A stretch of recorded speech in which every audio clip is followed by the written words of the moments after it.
This club's not just for some. All friends, one family, together we are one.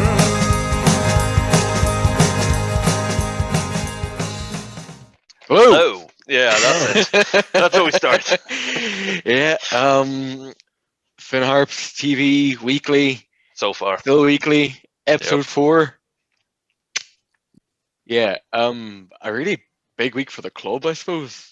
Huge. Yeah, like, you know, like So much on and off the happened in the pitch. last week. You know, we're still top of the league, but also like we got some huge news.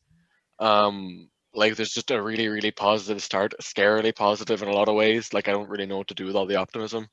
I think the entire last probably 2 weeks has been the most scarily positive time I've had in probably like 25 years of supporting Finn Harps. Yeah, a win for me to like drop dead or something. Just like put it down or somewhere. Great stuff, boys. Well done. Yeah, Really, really kind of bringing up the happiness about being top of the league. That's top class intro. That's what you need to do. You gotta need to keep bigging up the club, like, you know? yeah. Look, Ollie split me 20 euro there, keep everyone grounded. So you know we're gonna go That's and get it. hammered by Waterford now, and that'll serve the lads right for being happy. And You only got 20. my services come cheap enough. Look, like I said, Nigel, I'll take what I can get. Suppose you want to do the honors of the running order. Do you have it written out, or do you have it on Yeah, I memory? have it written out, and we're not. Can you read your own writing? I this know time? my writing is getting neater. I've been practicing. Very good. As a young fella learning how to do his ABC, so I'm sitting beside him doing my own. Fair play.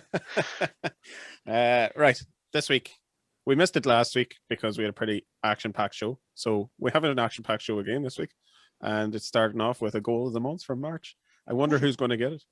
Oh, it's some tough competition this with Yep. plenty of players staking their claim. We have highlights from the Drogheda game, of which there was loads. We had last week we had a 500 club meet and greet. So kind of in lieu of the classic Harps with Bartley Ramsey, Bartley hosted a 500 club meet and greet with 4 ex-players, and that was pretty good. We have a short clip from that again. That was good crack though. I think there was I enjoyed that. 2 hours spent with the lads, and it was good. It was very good. Myself and Ben caught up with Paul McClune this week, and we had a wee chat about the big positive stadium news that we got, and that was pretty cool. Nice insight into what's happened there. And what else? We're going to look forward to the Waterford game this weekend. So Yep. another action-packed show for you all on FHTV Weekly. Oh, that's a nice radio voice. I like That that. sounds really good. Yeah. Yeah. Jesus. Yeah, I I've was been practicing thinking. that too. You're practicing that exactly. I had in my head. No, never mind this, because this is about you get into that like bit of a war of words with one of the Drogheda fans, and I had like in my head like Nigel, the rock star, Haggerty. In the blue corner. Yeah. the demon of Drumkeen. Yeah. I had all that worked out in my head. Look, Yeah. this is like what happens on the pitch stays on the pitch, isn't it? What happens in the with all the people in the shed at Drogheda stays with all the people in the shed at Drogheda. Yeah. We don't have any highlights of that, thankfully. So Yeah. Oh. So first up, we do have a goal of the month.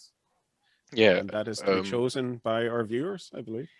Yeah. There's no point us picking because it's this is meant to be FinArps TV, but like for kind of everyone to feel a bit more closer to the action and they're involved. So we have a sponsor for this. We're not going to it should be revealed. We're not going to reveal nothing yet, but we have something in the works for this, so it's pretty exciting. So I'm not sure if we'll have it sorted for the winner of this one, but possibly going forward we'll chat more about that again anyway. But we have something in the works anyway for people.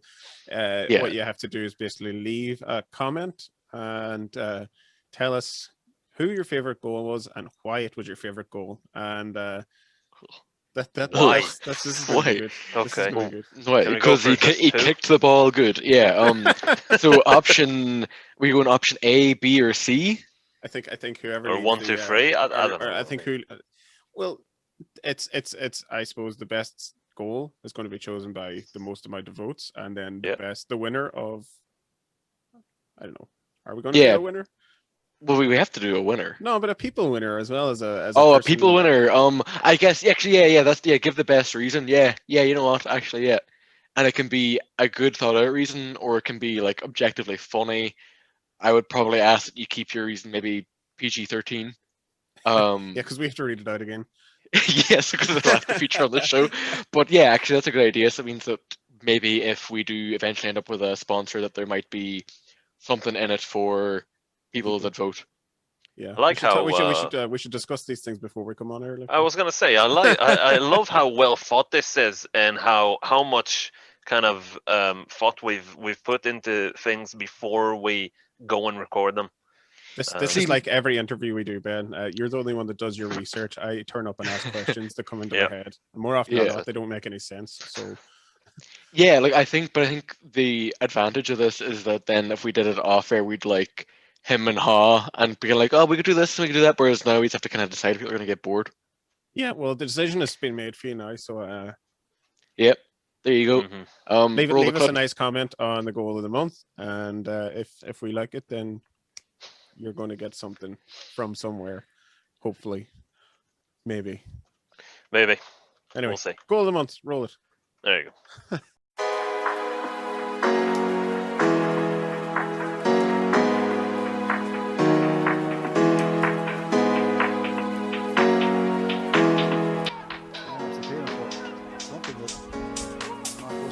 Feet. Continues Boyle. Back to a BB. A little bit of pressure. That's a heavy touch. Oh, it's going to be a disaster. A disaster for Dundalk. And a BB. And Adam Foley has stolen the first goal here at Oriel Park. BB way too casual. Yeah, he's got punished there. Like you say, it was too casual. A heavy touch and really bounced out. Couldn't do anything to finish, really.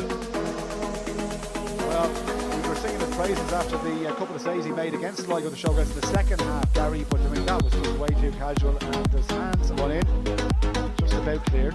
Duffy again, and Coyle in front of him, and then Finn Harps trying to break now, a little bit more aggressive going forward than they have been. Carl Sullivan in the thick of things, that ball surely offside. No, he's onside. Foley, one-on-one with the keeper, surely he must. Oh, it's 2-1. It's 2-1, and that man again, Foley, out of nothing. He's so cool. That was a brilliant finish. I think you see Dan Cleary stepping up trying to play the offside there. I think he probably realised he was in trouble, but it was a great ball out to Foley, and what a finish, dispatched with class. First half of the campaign, they only had 7 points in their opening 10 matches, and were actually last in the division. Quite a recovery. Oh, mistake here. Chance for Adam Foley. Goes round Talbot, and it's 1-0. It's a great finish from Adam Foley. Done really well. What a mistake though by Finnerty at the back. Foley was onto it in a flash, and just like he got the last goal of last season in the home win here against Waterford, he has put Finn Harps ahead.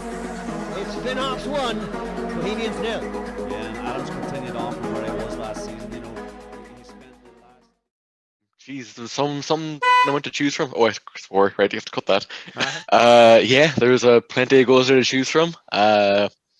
Fair play to Adam.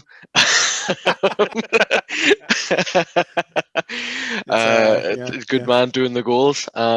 Yeah, so let us know. We might have a winner. It's just which of his goals is going to win. Yeah. Yeah. Yes, let us know in the comments below which one you think and why, your reason for picking it.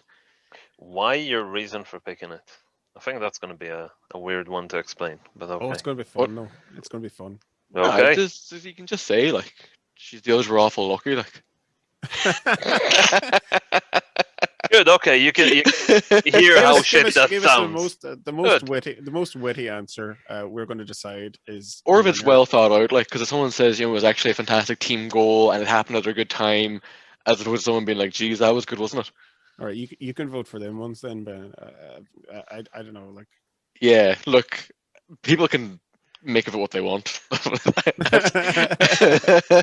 I just think, okay, vote below, and we'll just move on before we say something. Please do. Jesus Christ, man. before either we get in trouble or Ben just gets angry at how happy. Yeah, I'm just gonna leave the whole thing and just fucking. This was supposed to be the first 2 minutes of the show, and so we're dedicating 20 minutes now to just chatting about what the winner of the goal of the month is going to be.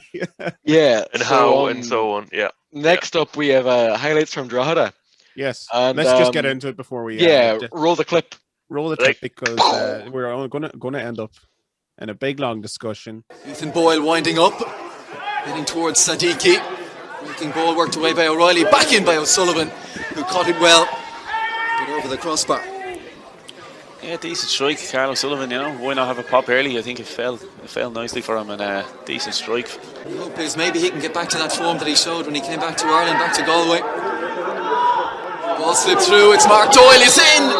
He's offside, save anyway from McGinley. Ethan Boyle towards Sadiki. Over him and half volleyed away by Gary Deegan. Carl O'Sullivan, he's done brilliantly there, shifts it away from 2 or 3, and the efforts, very unlucky that it didn't find its way through. It was well struck from Carl O'Sullivan. McElhenney going to show his passing range, fabulous ball, beautifully cushioned by McNamee. Foley's on the move again, goes for a goal, and Onamusu maybe caught by surprise that Foley took it so quickly from that angle. Had to react well. Great effort, lovely intricate pass there from McNamee again. Such a clever player, as we said. And determined from Deegan to make it his. And one-on-one here for the moment. Mark Doyle, a chance to run a coil. Mark Doyle is in here, can he finish? Saved by McGinley. But all set in motion by terrific work by Gary Deegan. Very neatly done by Sadiki to work that one away. Russell, away from him momentarily by Highland. Russell on it again. Here's Webster. His distribution was impressive in the first half. He's picked a nice ball there as well for Coyle. Touch inside, Mark Russell there to be struck, and striking he does! So Onamusu saw it squirm through his gloves, but thankfully over the crossbar from his point of view. He's a lucky boy, Onamusu. I think should have been a comfortable save. I think it was a good hit from Russell, but straight at him, straight down his throat. I think he should have caught it. Another long throw from Dave Webster for Drogheda to contend with here. Here's the near post in Sadiki. Ethan Boyle keeps it in the mix. Here is Carl O'Sullivan. What a strike! What an opening goal for Finn Harps! What a strike that is. You won't see a better strike all weekend. Well, he could hardly have cut it any cleaner. He's had a couple of sights in this second half, Carl O'Sullivan, but it came out to him. Just the perfect balance, poise, technique. No chance for Onamusu as it flashed into the bottom corner. In early stages of this second half, Drogheda United 0, Finn Harps 1.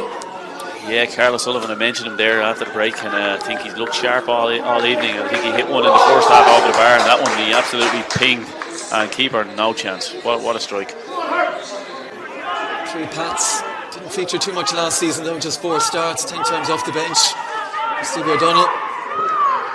Murray, it's a lovely ball, and James Brown is in here across the face of goal, and an onside. Mark Doyle taps it in, his first goal of the season, and what a reply from Drogheda United.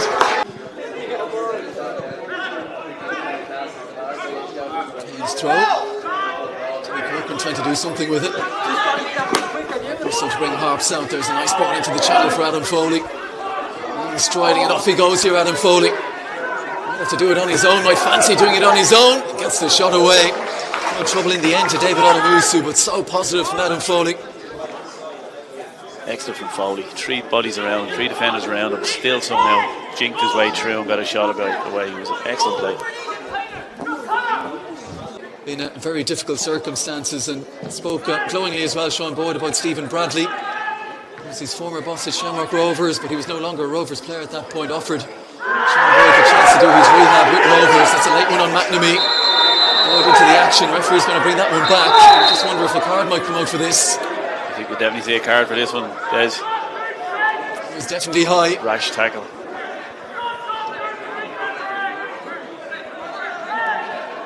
Might be thinking it should be a red.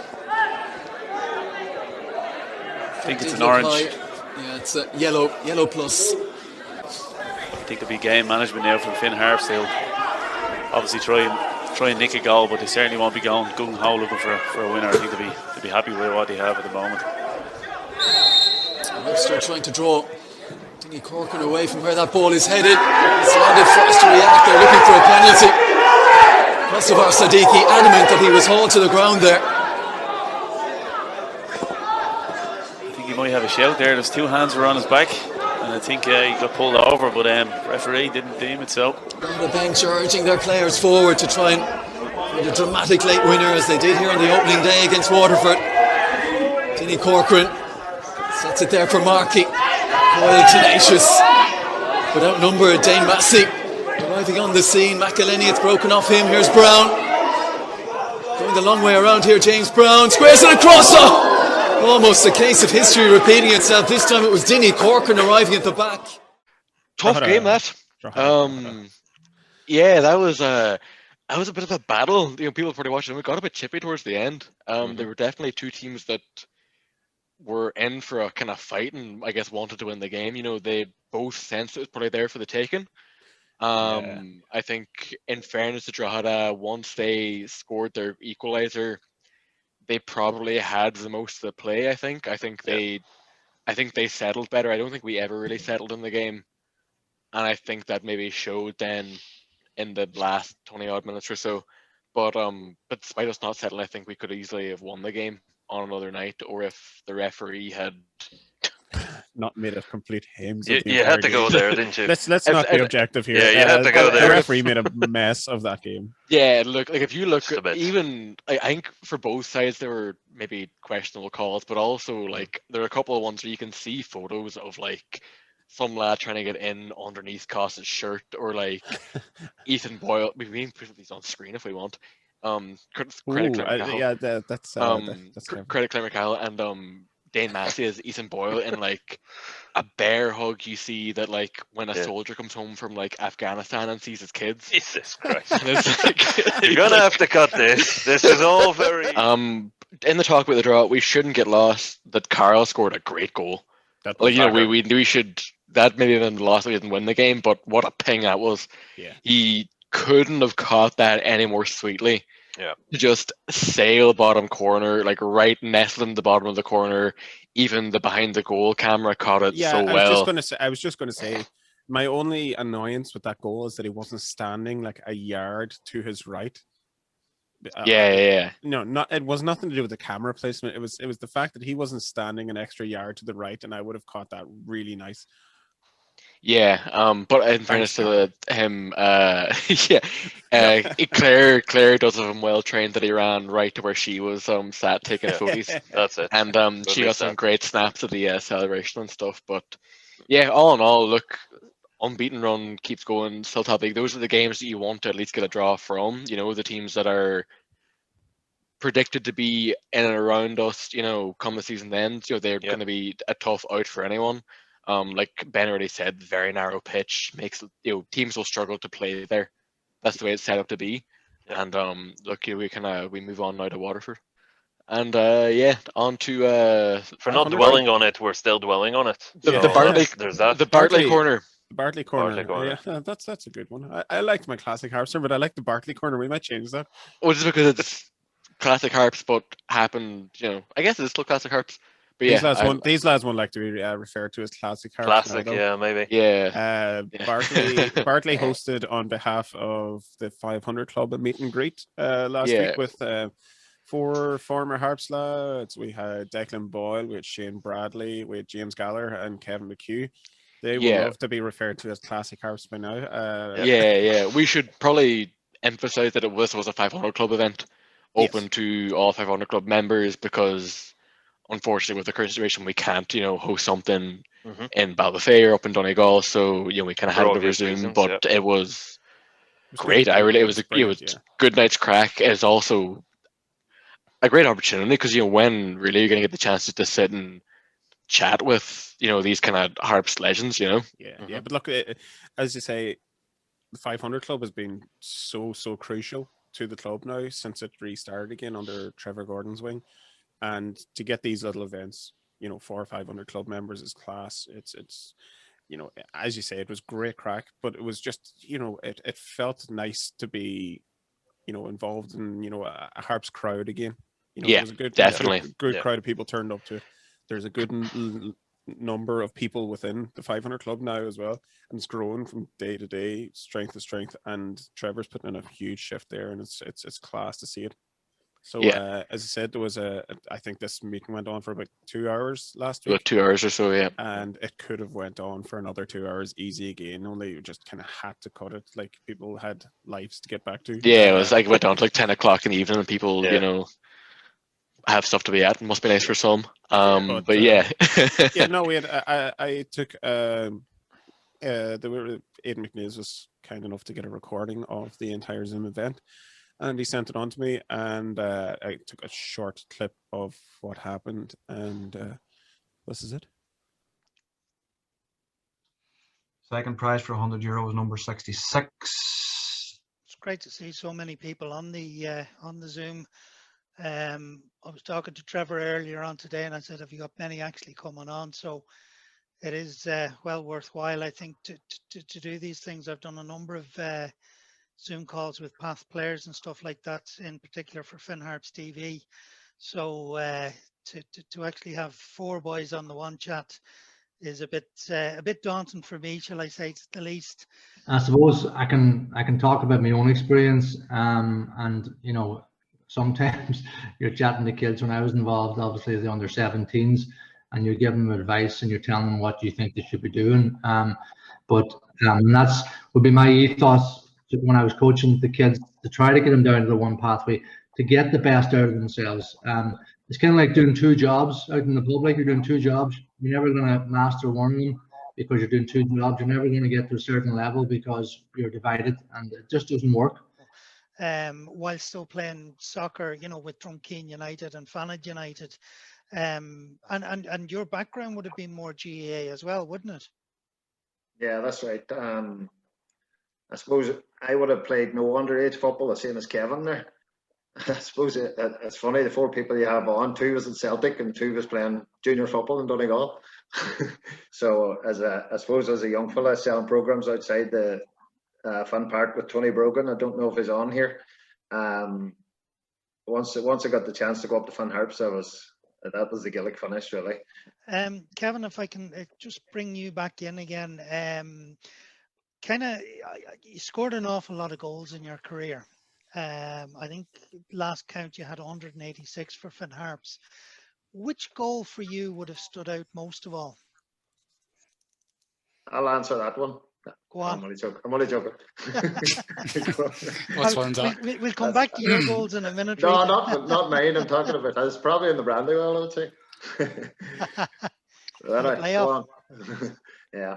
I suppose if you're going to ask one that stuck out, that I suppose that 30 seconds after you score the goal, where you're thinking, yeah, we have them here, because let's be honest, that game, when you watch it back, we completely destroyed them in extra time, and obviously only for Alan Kelly, some of the pardon the language, the fuck-ups that he made in terms of the free kicks and stuff. We definitely would have been the ones going up and Derry going down, but came here, wasn't to be. But that 30 second, I don't think anything will replace that kind of euphoria and madness. I think was he up for a corner or something? Oh, you're on about Shane, yeah. Yeah, I must have blasted it from about 6 yards out into the back of the net. Aye, that was my right foot as well. So. Oh, here we go now. Tom Mohan, in fairness, did very well. I think it was a corner, and it was cleared, but Tom recovered it, and I seen him flying down the wing, and Kevin, he went up for the header, but somebody was jumping with him, and it landed, kind of hit me in the thigh, and it went up high, and I thought, oh, don't miss from here, kind of thing. So thankfully it didn't hit the keeper. Is there a save that sticks out in your memory, or maybe a passage of play from the defence that would stick out in your memory? No, I don't think so. No, not any particular save or anything like that. to be honest. He was that good. Do you say how many saves he made? I think with having Rita and Declan in front of him, sure, he didn't have to make any. Yeah, that's what I was going to say. You'd be surprised. You'd be surprised the way games. No, I would be kind of aware, and I'd be kind of proud of the fact that I wouldn't have a lot to do in games. And I would put that down to organizing and all that.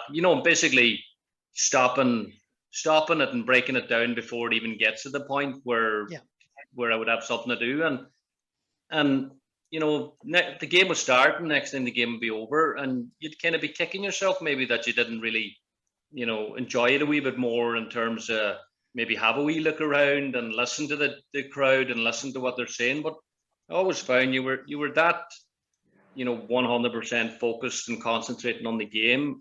It was very hard to take in those occasions properly, and kind of look back a wee bit, and you might regret that. But I don't know if it was different for the boys out the field. I don't think it probably would be, really, unless you're a striker and you're just kind of wandering about, I suppose, throwing shapes maybe and stuff like that. But for me and Declan and Rita, I'm sure, the concentration levels we would have to keep for the whole game. You would kind of, I felt I kind of would miss out a wee bit on that, the big occasions, especially during the game, because you're that focused on what's happening, Did you never engage with the fans behind you, James? No. Never, and I'm sure the fans. Any fans that were ever behind me would probably say the same. I was never one to kind of get involved with the fans behind the goal. You mustn't have played against Finn Harps and Finn Park then, James.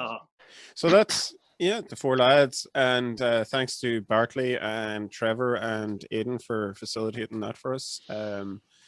That's Bartley will be back with his regular classic Harps bit next week again, and he's providing more and more content for us, and it's some class stuff he's coming up with, and it'd be good to get more of that. That's it. I know, obviously three out of 4 from the academy, and Kevin and Shane and obviously Decky, real good talkers. I mean, Decky alone can fill in, Zoom 2 hours easy, just on Celtic, I'm sure. But again, excellent talkers. They all, in coaching as well. We had Decky over in the academy, and he knows his stuff.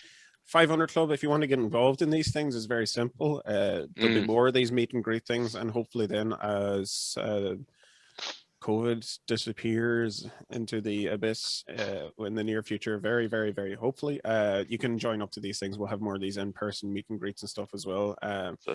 The 500 Club, you can get it at finharps.ie/500 Club, and it's a brilliant resource for the club. It helps Ollie and Paul put in their first team budget. And you can win some nice cash prizes every month as well. So yeah, you also get free match programs for each game. Yes, free match programs. You get a little pin, don't you? Everyone got a free pin badge as well. Yeah, you get a pin badge as well. Yeah, there's still plenty of them knocking around. So yeah, and there's more plans that hopefully, as Nigel said, his thing is maybe go back to pseudo normal. We can arrange more things. Speaking of training grounds and development of grounds and grass and pitches and stuff. What a segue, Ethan. What a segue there. Deadly. Very well done. Myself and Ben. We met with Paul McHugh, and we had a pretty cool conversation with him. It was great. Even for us, you've heard the stories and the bits of information that have come out midweek there about the stadium and the different podcasts that have been talking about it and the different news articles about it, but to sit down and chat to Paul himself about it was very, very good, very refreshing. And you could see Ben's background there as phase 1 of the development, and it's I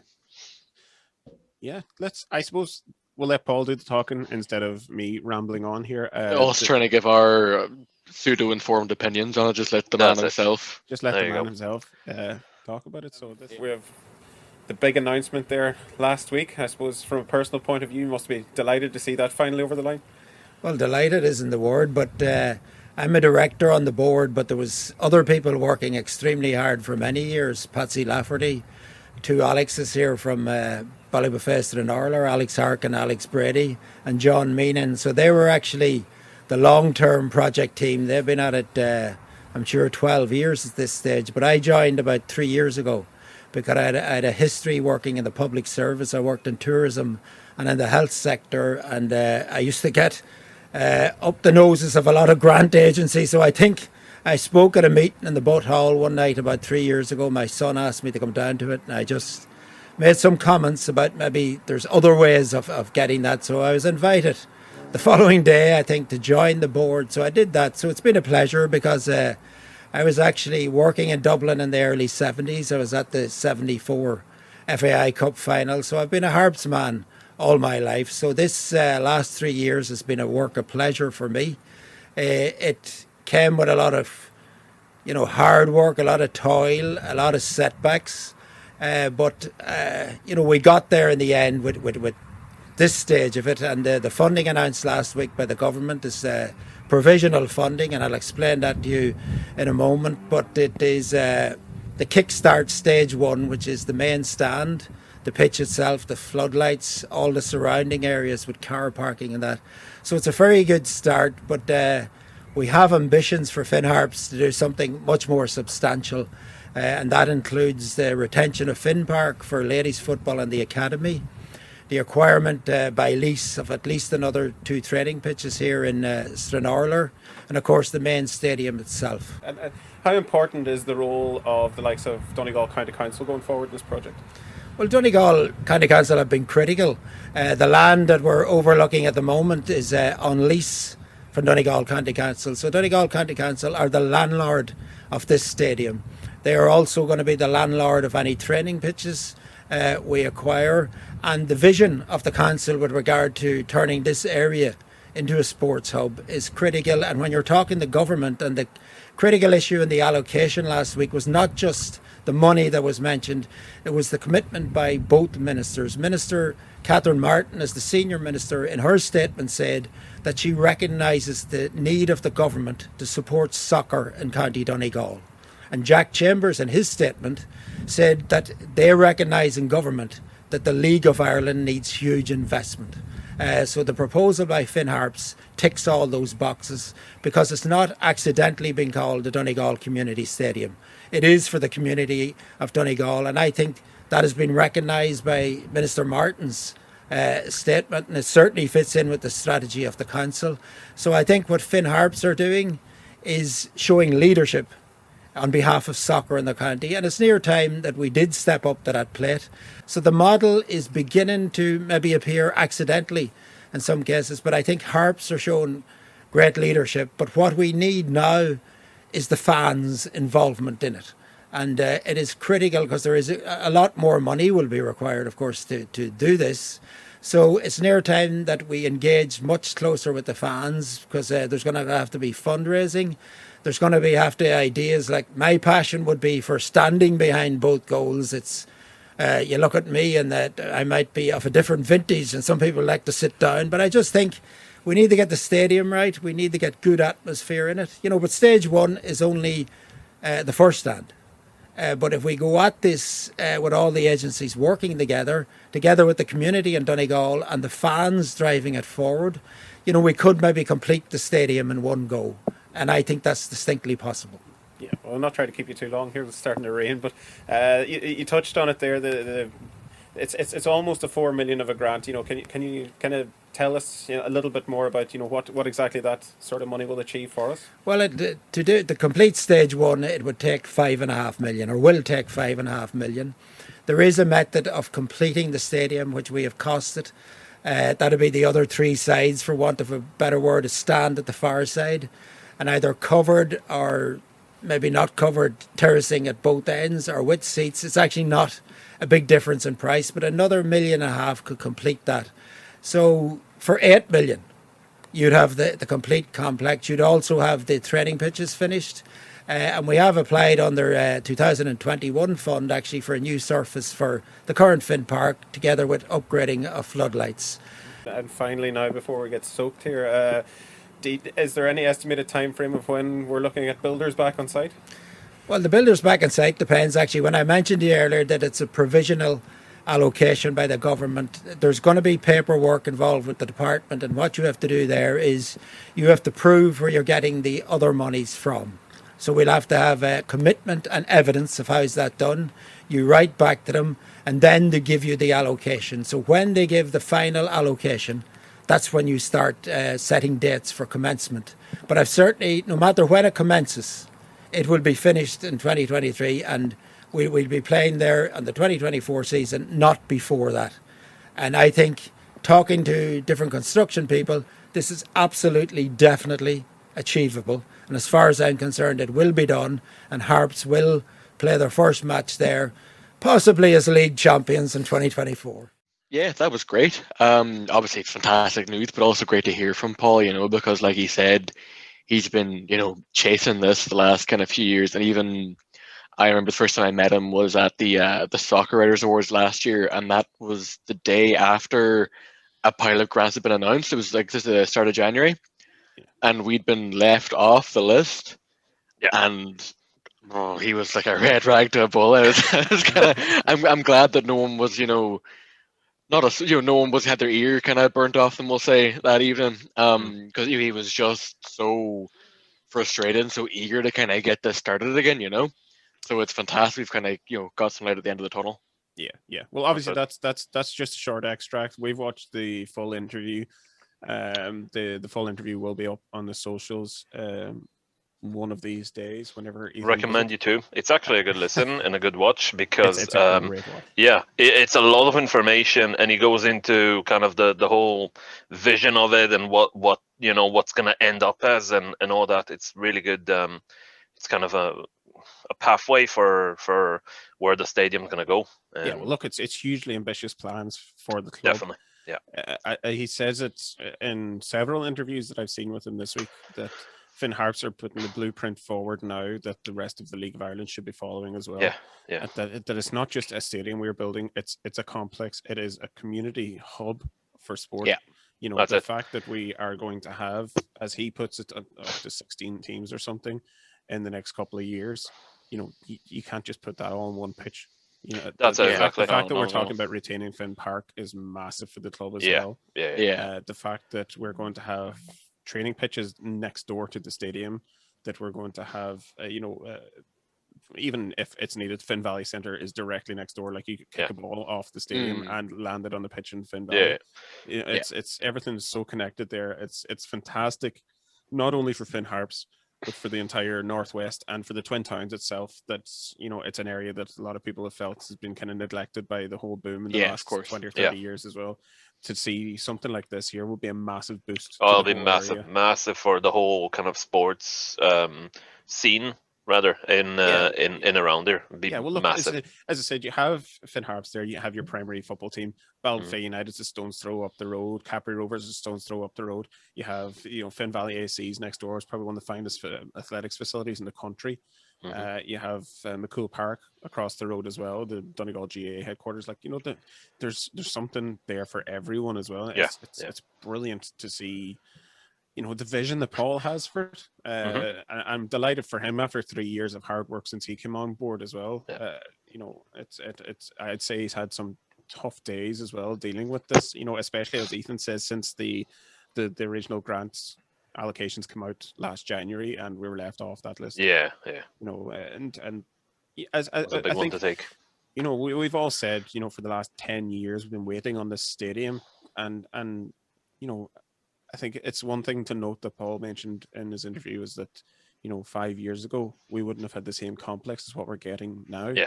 So maybe exactly. It is sort of a blessing in disguise. Similarly to Shamrock Rovers and Tala. That they waited for a long time in their stadium. Obviously not quite as long as we waited, but they've waited. They waited quite a long time in Tala. They didn't get initially what they had hoped for. It was supposed to be a big bowl stadium the whole way around, but they're getting their fourth stand now. Good things come to people who wait, sort of. And we've waited long enough, and we're getting we're getting by this time we'll be, we'll have the league trophy on display in the new ground as well. So we're gonna have to build a trophy cabinet. That's it. Yeah, That's another thing. God, there you go. Imagine that. The little coffee table in Finn Park just won't suffice anymore. Speaking of winning the league, we play Waterford at the weekend. Segues. Oh, Ethan, Look, segues look, today. Come here, if Ethan, I have something for you. Oh, he does. I didn't tell you this, but I told Ben this. Yeah. Oh no. We have a surprise for you. Yeah. Here we go. Yeah. I got an interesting email from our historian, Bartley Ramsey, during the week. You're going to love this. I know you're genuinely going to love this. I'm not, because Bartley's forever giving out to me for stuff. So, sort of on that vein, you mentioned a week or two ago that we didn't have enough footage of. Oh, this is the Brendan Bradley thing. We got some footage for you. Oh, of class. The very first hat-trick Finn Harps scored in the League of Ireland. Oh, yes. And was scored by Brendan Bradley in 1969 away to Athlone Town. So I'm going to show you this footage here now. Oh, yes, here we go. Jimmy Nicholl, Brian Wright, Sean Coyle, and Phil Campbell being caught there, not quite meaning it, but a foul is a foul. Jim Nicholl to take the free for Finn Harps. Nice one it is for Coyle. He can lay it off quickly. Doherty doing the overlap, and it's a good ball for the far post for Bradley. That's a beautiful goal. That's a very fine goal by Finn Harps. Bradley getting well up to it. And Doherty using a fine overlap at right back to cause the defence confusion. And so, with 21 minutes gone, Finn Harps lead Athlone Town a goal to nil. Remembering that Finn Harps have never won an away game as a senior club, and Athlone haven't won a game in the league up to now. Mooney, McDonald, Flanagan, McGrory. Race between Bradley, Campbell, and McGrath. Bradley getting in. A breakaway I was talking about. There it is. Bradley has got his second goal for Finn Harps. Willie Roach has gone in goal for Athlone Town. That's a bad blow to them to lose their goalkeeper.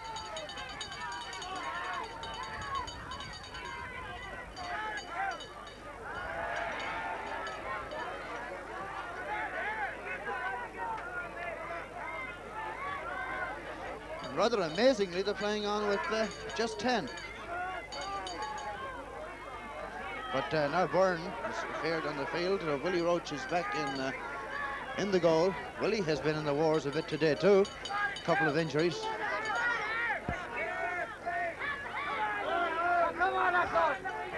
"25 minutes to go, plus a few minutes for the injury to O'Brien, probably." Colin Norris. Great ball for Coyle. This is very good football by the Harps. A third goal could very well be on here. Bradley again. Bradley again. That's the hat-trick for Bradley. It was a goal from way, way back. No doubt about it. Bradley a hat-trick. Well done, Bartley. Yeah, good job. That was fantastic. Yeah. Yeah. So thanks to Bartley for sending me that on. That's a nice surprise there for Ethan. Yeah, I'm delighted. Thanks, Bartley. Your first time seeing it too. Good looking out. So no, Bartley has plenty more of that as well. So he's, I know. We have more to come. We have more of that sort of stuff to come as well. Throw wee surprises in every now and again as our classic Harps extra, we'll call it. He's got a name for it already. So Waterford. No, hopefully more of the same in Waterford. There you go. More of the same with that. Yeah. Yeah. We've got a good record against them the last while. Can we sign up Brendan Bradley again? Yeah. We've got a good record against them the last while. Both in Finn Park and just all our games against them. Last 5, I think. We've managed to win. Maybe 6. Yeah. I don't know, a few. At the same time, it's one of these things you wouldn't like to dwell too much on the previous form. games Yeah. Oh no, because I mean, obviously the squads change so much, both for That's us it, from and last especially year. them. Yeah. Between Exactly, but even like from the game in November there, like, you know, we have a lot of the same squad, but there's no point in looking back on that game too much because, you know, even our football has changed quite a lot since. You know, we're playing a lot more possession football now. We're playing a different kind of style, different formation, and Waterford are an entirely different team. Yeah, completely. Yeah, probably again. It's a fascinating game to look for them. Probably a kind of good time to play them when they're still figuring things out for themselves. You know, they've only played. It was about the 4th game of the season. They won't have that much time together. That if you're going to play a new, fresh team with new faces, you want to play them early. So it was a good time to get them up in Balbuffet. Yeah, but there's another team as well that didn't play an awful lot of preseason games. They obviously they got their squad together very late. They got their management team together very late. As you say, there's no better time to play them, but you can't underestimate that either. Obviously, there's a lot of unknown players there to us. You know, a lot of lads that just have sprung up from non-league in England or from other countries, and you know, it's obviously we know 6 or 7 other players from the league, but you can't tell what they're going to be like, what their way they're going to set up. We don't really know anything about them. we don't know that. Ollie and Paul probably have a good idea. Yeah, Ollie would know bits of it. Yeah, they know everything. Like you said, and they won at Derry there at the weekend, and people probably weren't expecting that. They probably assumed Derry would get their first win of the season, and Waterford were pretty good value for their win as well. They were able to hang on with 10 men for a while, so they'll have confidence from that. They'll know they can come up and win a game, and also they can dig in and defend a lead if they have to as well. So there'll be no pushovers by any means.